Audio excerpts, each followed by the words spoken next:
look at this. Okay, ladies and gentlemen, we can welcome our guests from The Princess and the Frog, courtesy of Disney, the directors, John Musker and Ron Clements. The Princess, Anika, Noni, all-star animator, Andreas Deja, and the producer, Vecho. It'll be the usual formula, ladies and gents. For those of you who are new to this, there won't be many of you who are new to this, I'll ask our guests each a question, and then in the time that's left, take as many questions from your good selves as I can. It's only water, John. Okay. Okay. If I can start with you, John, the idea for developing one of the most famous stories from the Brothers Grimm has been floating around in the ether for quite some time. Perhaps you can tell us how long and why it's taken so long for it to... Surprisingly enough, yes. At the Disney studio, the story, the Grimm's fairy tale, The Frog Prince, has been in development, I would say, about 18 years. Different versions of it, going back to the time practically of Beauty and the Beast. Eric Goldberg developed a version that was sort of a Shrek-like version, and Rob Minkoff worked on a version, the director of Lion King, and these versions may have only gotten to the point of just being little treatments or a couple of page things or a few drawings. They never really quite got off the ground. Coincidentally enough, Pixar also developed ideas based on The Frog Prince for a CG animated film. And the first one that was really pitched there was set in gangland Chicago in the 1930s. And I think John Lasseter, when he saw an opportunity to actually set the story in New Orleans rather than in Chicago, because New Orleans is one of his favorite cities in the world, favorite city in America. And I think he thought the proximity of the bayou, it was a natural with frogs. So the Pixar version moved to New Orleans. Neither the Pixar version nor the Disney version ever quite got off the ground for whatever reasons. And when we came back to the studio about 3.5 years ago, Ron and I, John Lasseter, who was newly instituted as the head of Disney Animation, Disney having bought Pixar about 4 years ago, he said, can you take a look at this idea and just see what you think of it? And so we read all those Disney versions, we read all the Pixar versions, and we kind of came up with our own variation, which was, we had the idea of it having an African-American lead, and ultimately played by Anika here, to tell this, and we like the idea of telling the story in New Orleans.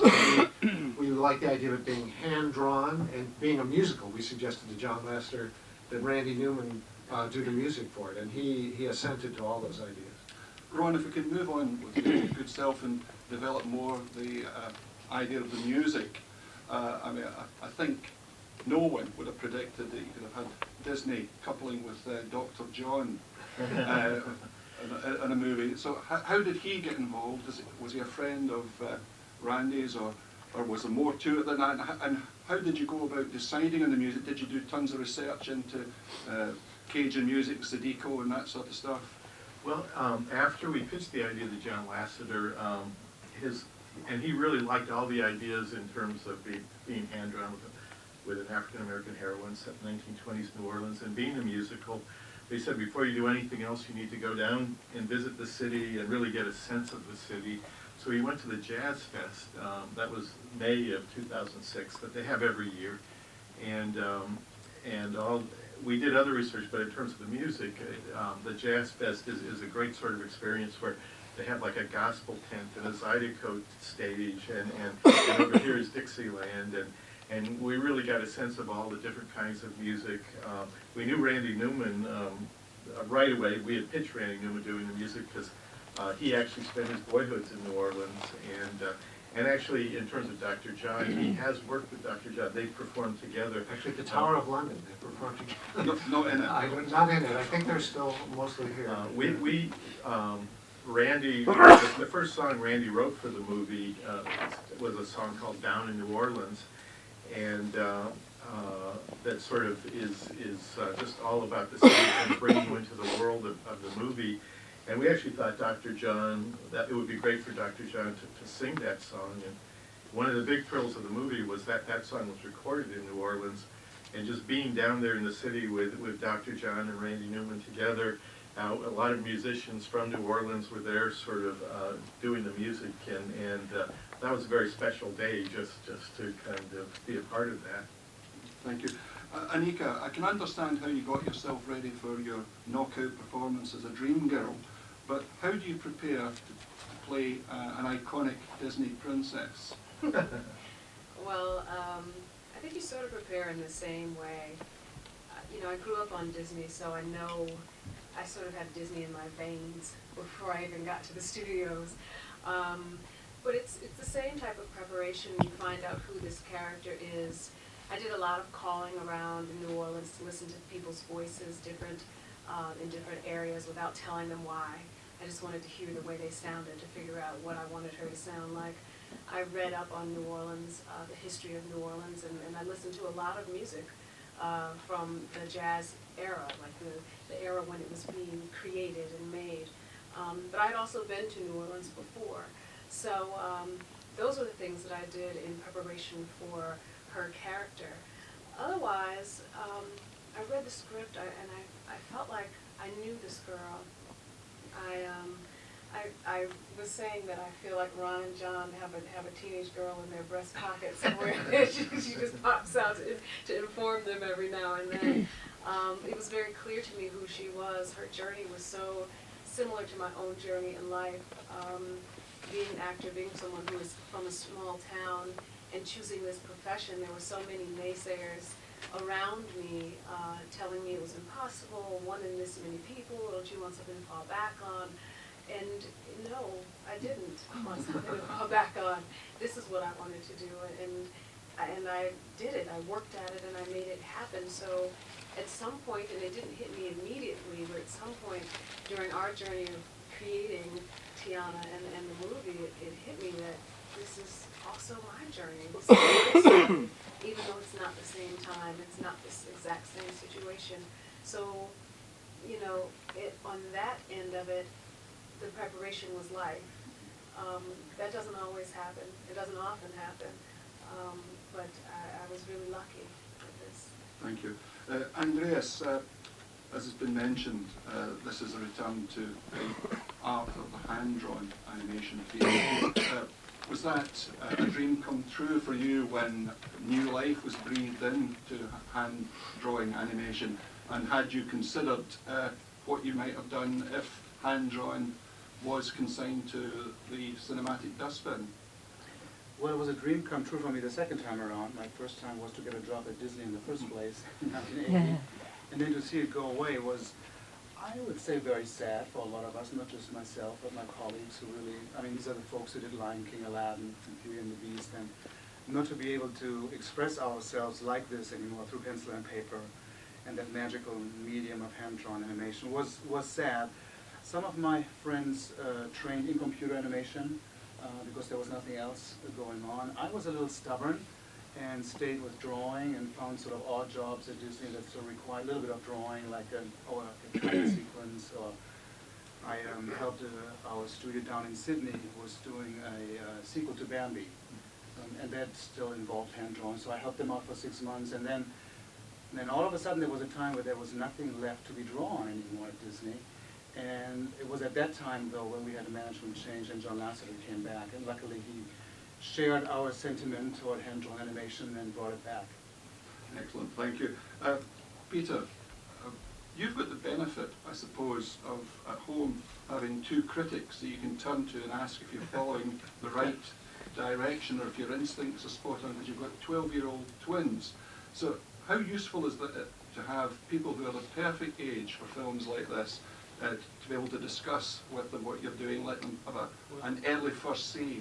First of all, let me just say, having twins probably prepared me for being a producer better than anything.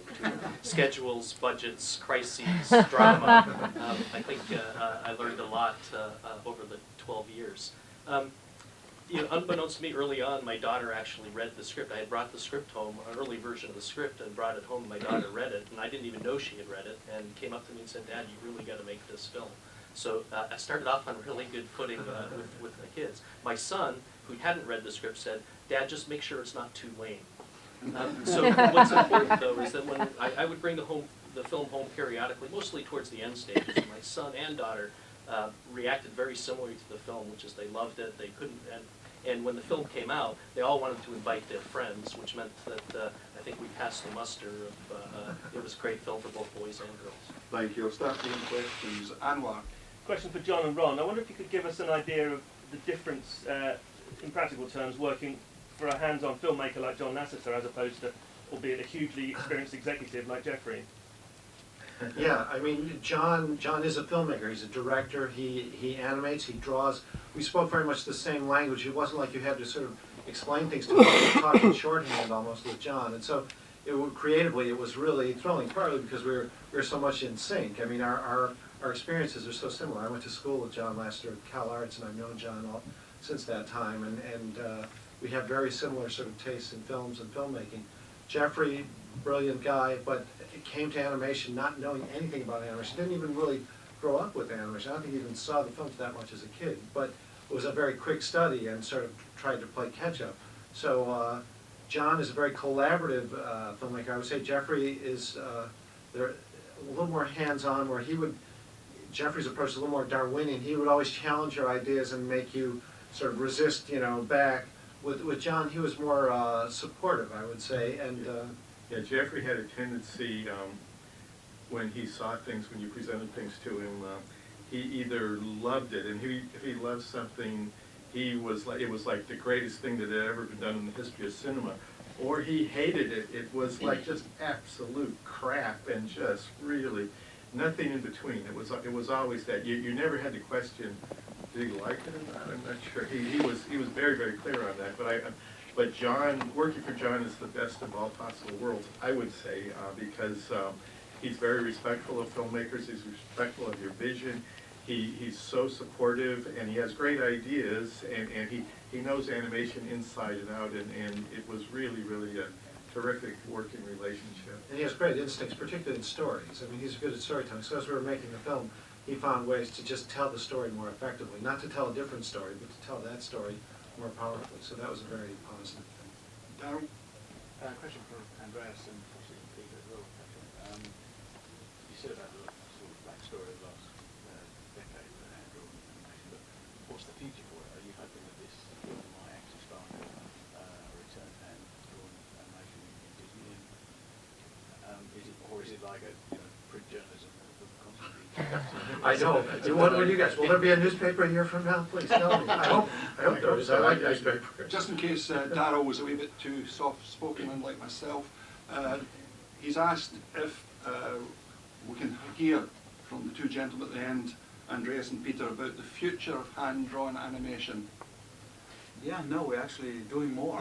We're not waiting to see how it does. We're actually into the next project. My next project is a feature film with the Winnie the Pooh characters, and I've just been assigned to the character of Tigger, so I'm going to be animating Tigger for almost the rest of the year, and then we have other projects lined up after that, so yeah, there's going to be more. And I think this film certainly reestablishes as an art form. John Lasseter would always talk about how it went away for the wrong reasons. It went away because perhaps the stories weren't good. We need to create great stories, believable worlds with great characters. And it's like telling an oil painter he can no longer paint with oil, he can only paint in watercolor. That didn't make any sense. So hopefully this movie has set us on a good path forward. Phil? Anika, you're clearly a great study with accents. I mean, what you do here is very, very different from detective agency, isn't it? How do you latch on to that accent? You said you went to New Orleans to listen to people, but do you have voice coaches, or do you think you're an intuitive person for that? And the second one is, which you can answer at your leisure if you wish, how many frogs does a girl have to kiss before she actually tries? That's so personal, that one.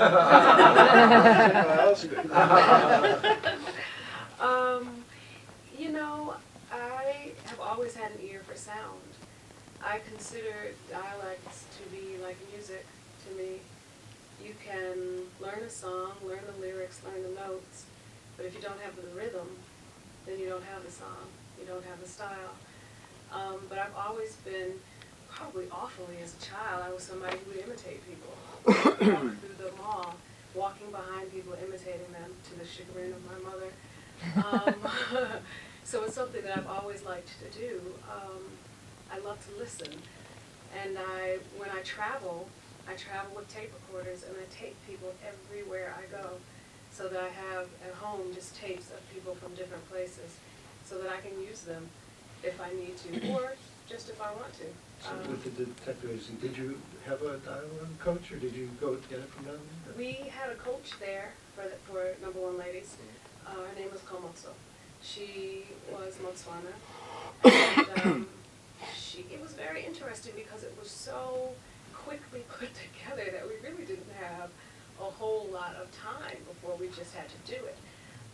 What was amazing, and I credit Anthony Minghella with this, was that for the first movie that we did, the first installment, I was there for 2 months. I filmed for 12 days of those 2 months.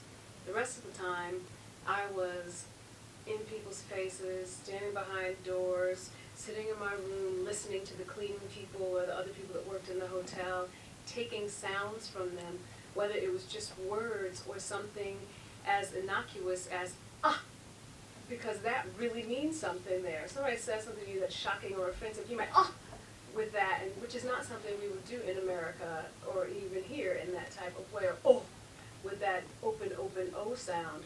So there are little things like that that you get just from listening and taking in. I also asked people if they minded if I would tape them, and people usually change the way they speak when they ask them to do that. I think it's very, very proper. But that's a nice thing to have too. But I love sounds. I love to be able to do that, and I thank you for that compliment. There's the second question is the one Robert. about amphibians. I think she's avoiding that one. You know, I think we all kiss a few frogs as we go along. You know, when did my first amphibious kiss was probably 8th grade. That didn't work out so well. But I've been lucky and in life that I've learned to recognize what is good for me and what is not. And I'm very content right now in my little aquarium. Excellent answer, Rob. A couple of questions, if I could.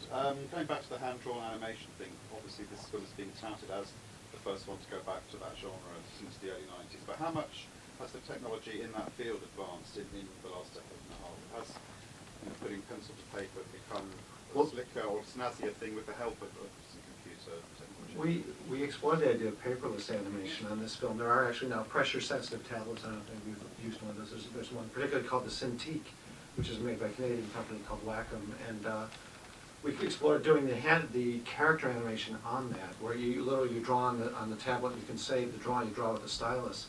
Andreas was one of the huge supporters of that idea, I think. Not. Yeah, you have to hear his. You have to know the sarcasm with which he speaks right now. Andreas hated the idea of doing it. And most of the animators, I think, were not real enthusiastic about it. But we did wind up using that technique for the effects animation in our movie. The effects are all the ripples of water and the magical sparkles and all that.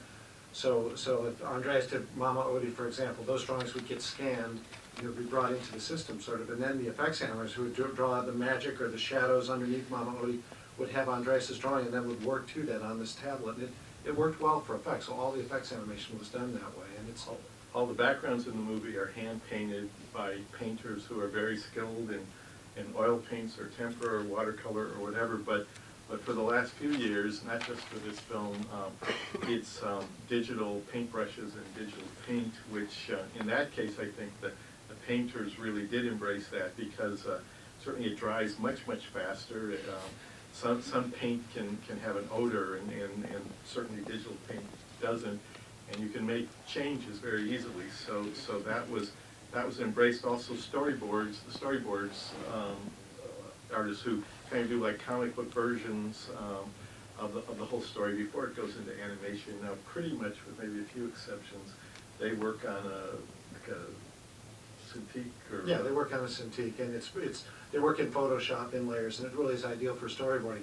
One other difference in our ink and paint, the way we color the characters, which we've done for 20 years, we've done in the computer. We did it in the computer. The Little Mermaid was actually the last Disney animated feature that used cells. Oh yeah, they used it where they actually had vinyl paint where they painted on the cell and they shot it at a time, over a background. On this film, for the past 20 years, they've scanned the drawings and then they composite it in the computer. But on this film, we had a new ink and paint system such that we could readjust the colors of the characters on the fly, which we'd never done before. So, and we could see the characters play against the backgrounds in color in a scene. We call it a scene, a cut to cut. So you would see her moving across the background. If we said, you know, we think her dress should be a little bluer or something like that, without having to repaint every drawing, we could just sort of push a button and it would sort of make her dress bluer throughout the entire thing. We never had that system before, and that was really an ideal thing for this film.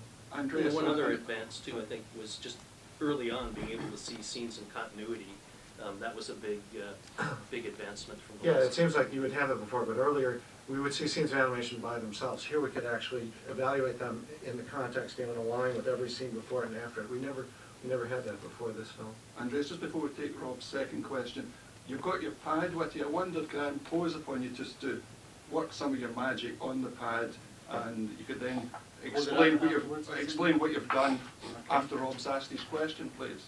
Yeah, just wondering, do you feel that this film is like an ode to New Orleans? I mean, obviously, it's a timeless story and a family film, so you don't want to be too downbeat, but were there any thoughts of having some nods to the devastation of Hurricane Katrina? I mean, the whole film is sort of a Valentine in New Orleans. We first visited New Orleans, it was about 7 months after Katrina, and our story, of course, is set in the 1920s. It doesn't involve the devastation, but we really thought of the movie as a Valentine and hoping to help restore New Orleans. Since that time, New Orleans has made a lot of progress, and it's gone a long way toward getting back to where it was. It's still not all the way there, but we thought if our film could help that, if it could bring tourism to New Orleans, if people could rediscover what a great city it is, that would be a good thing. Consciously, I think certainly when we visited there, areas like the French Quarter were not terribly affected by the flooding, although the bulk of the city was, and probably the Ninth Ward was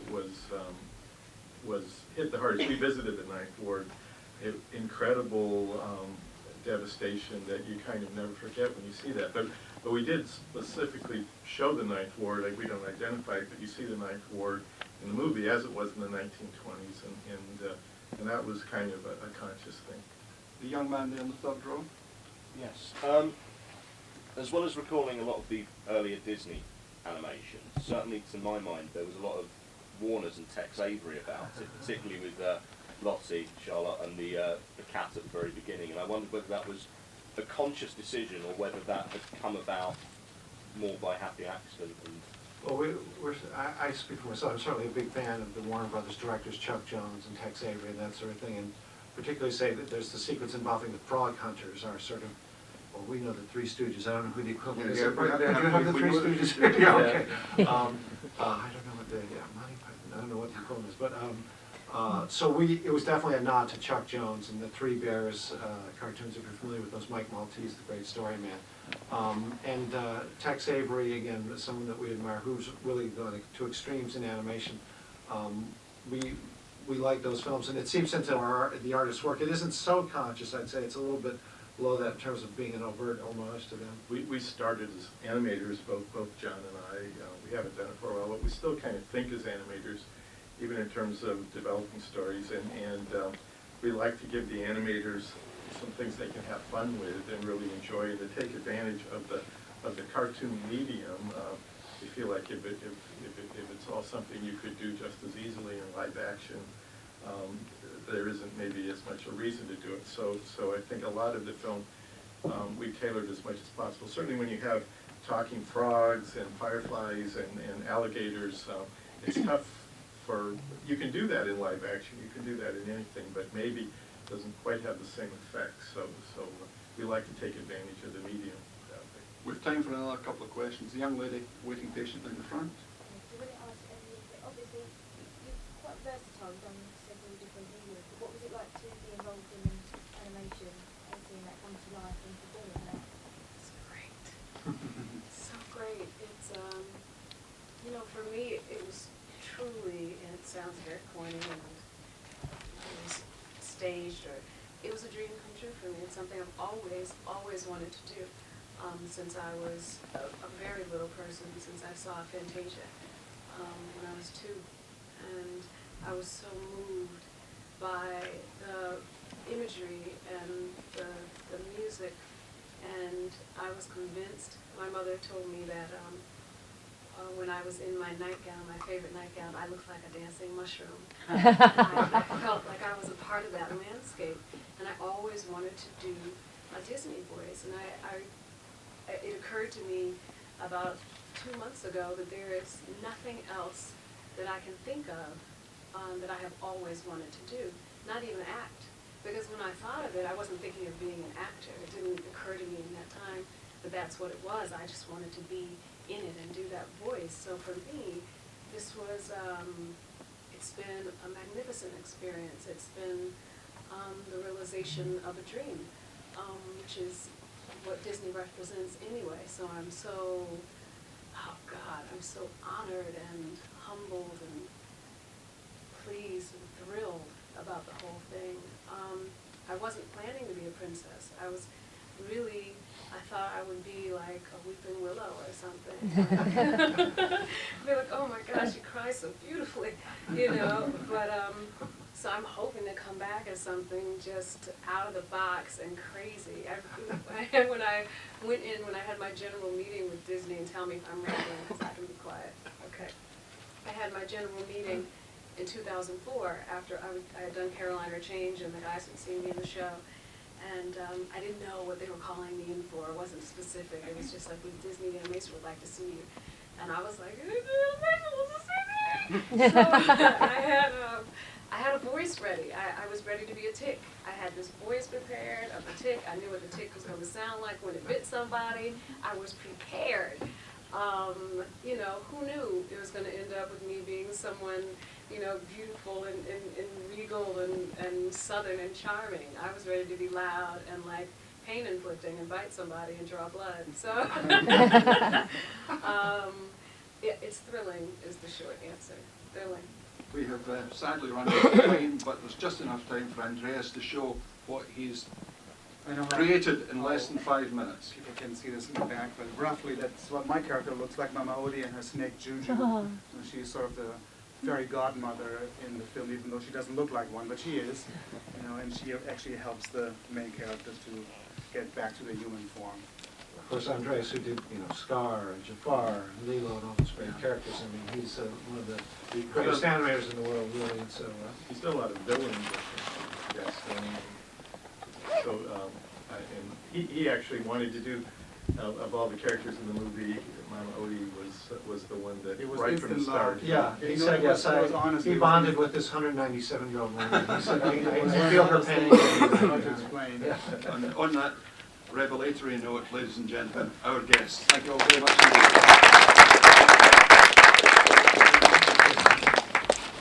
Ladies and gentlemen, you're watching Hey You Guys!